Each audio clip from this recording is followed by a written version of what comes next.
Ambati Silks, Kanchipuram Saree Store, now in Vijayawada. Exclusive Pattu Sarees, Salwas and Lehengas. Hyderabad municipal కార్పొరేషన్కు సంబంధించిన ఉన్నత అధికారులందరూ ఇంత మంచి కార్యక్రమాన్ని ఏర్పాటు చేసి ముఖ్యంగా మా ఆడపడుచులందరినీ ఆహ్వానించి ఈ పండుగ కార్యక్రమాన్ని జరుపుతున్నందుకు మీకు అందరికీ శుభాకాంక్షలు, ధన్యవాదాలు. మా అక్కలు మధ్యాహ్నం నుంచే ఎదురు చూస్తున్నారు. మరి మా ప్రకాష్ అన్న చాయ్ మంచినీళ్ళన్న మా అక్కలకు తాగిపించిండో లేదో నాకైతే తెలియదు.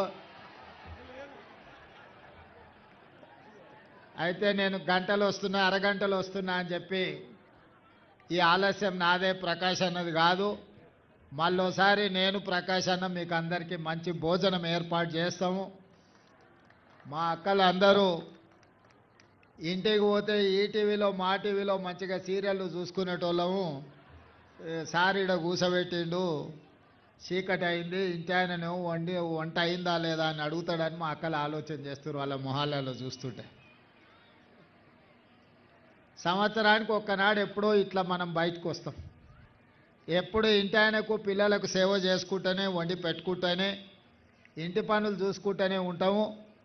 ఇవాళ ఇంత మంచి పార్కు, ఈ లైట్ల మధ్యన మనకు ఆకలి అనిపించకుండానే స్థానిక శాసనసభ్యులు ప్రకాష్ గౌడ్ గారు ఇవన్నీ ఏర్పాట్లు చేసినందుకు మీరు గట్టిగా చప్పట్లు కొట్టి ప్రకాష్ అన్నను అభినందించండి. చాలాసార్లు ఎక్కడ చర్చలు జరిగినా, ఏ టీవీలో ఏ పేపర్లో చూసినా పెద్ద పెద్ద సినిమాలు తీసే గొప్ప గొప్ప నటులు సినిమా షూటింగ్ల కోసం సింగపూర్ పోయినరు, జపాన్ పోయినరు, అమెరికా పోయినరు, ఇండియాకు వస్తే కాశ్మీర్లో పోయి మంచి మంచి సినిమా షూటింగ్లు చేస్తున్నారని మనం పేపర్లలో చూస్తుంటాం, పేపర్లలో చదువుతుంటాం, టీవీలలో చూస్తుంటాం. నేను ఒక్కటే మా యువమిత్రులని, మీడియా ప్రతినిధులని, మా ఆడబిడ్డలను అడగదలుచుకున్నా. మన హైదరాబాదు రంగారెడ్డి కంటే మంచి నగరం, సుందరమైన నగరం అసలు ఈ దేశంలోనే కాదు ప్రపంచంలోనే లేదు.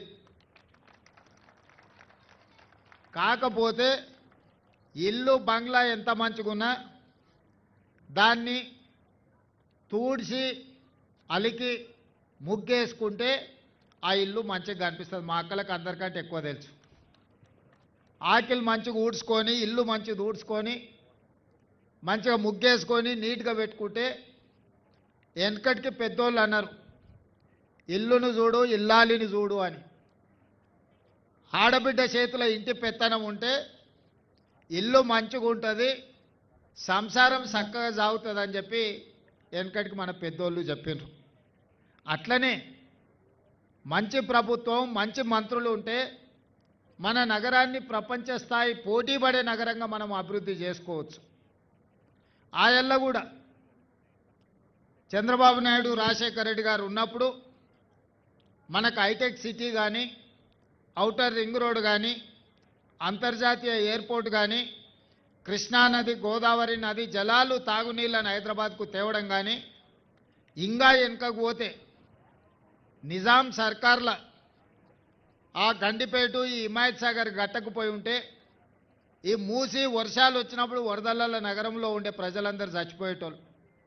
1908లో వరదలు వచ్చి వేలాది మంది నగరంలో ప్రజలు చచ్చిపోయారు.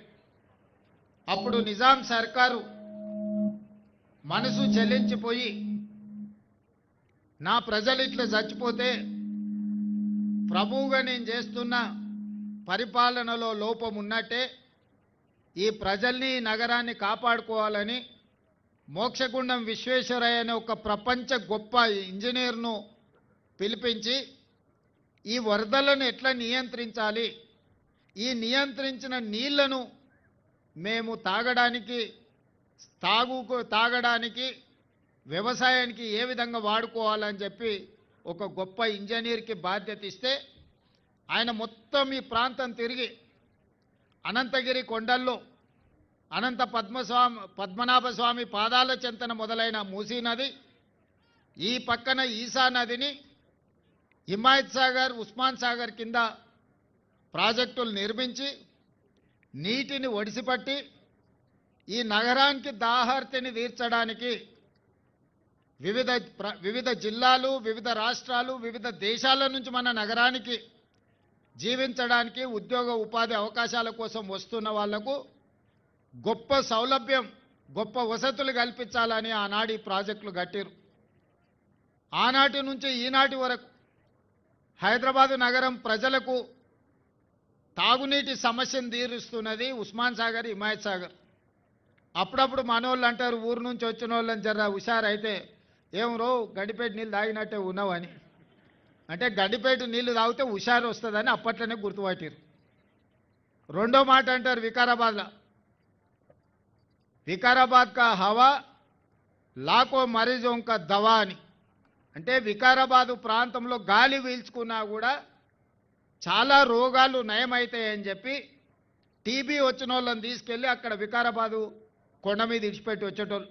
ఎందుకంటే నిజాం సర్కార్ అక్కడ మంచి మంచి మెడిసినల్ ప్లాంట్లు అక్కడ గాలి పీల్చుకుంటేనే మనకున్న జబ్బులు తగ్గేటట్టు ఆ అడవిని పెంచండు 3700 ఎకరాలలో.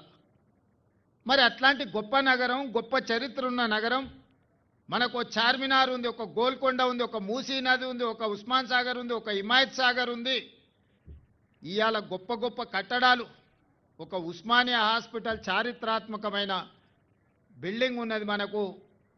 ఇవాళ కులీ కుతుబ్షాహీ టూమ్స్ ఉన్నాయి మన దగ్గర, సాలార్జంగ్ మ్యూజియం ఉన్నది, హైదరాబాద్ సిటీ కాలేజ్ ఉన్నది, ఉస్మానియా యూనివర్సిటీ ఉన్నది. ఈనాడు అసెంబ్లీ నడుస్తున్న చారిత్రాత్మకమైన కట్టడాలు మన నగరంలో ఉన్నాయి. ఇదొక్క గొప్ప నగరం, చారిత్రాత్మకమైన నగరం, ప్రపంచంలోనే ఒక అందమైన సుందరమైన నగరం. కానీ ఆక్రమణలకు గురై ప్రభుత్వాల నిర్లక్ష్యానికి లోనై ఇవాళ హైదరాబాద్ నగరం అంటే మొత్తం చెత్త నిండిపోయిందనే కాడికి తీసుకొచ్చారు.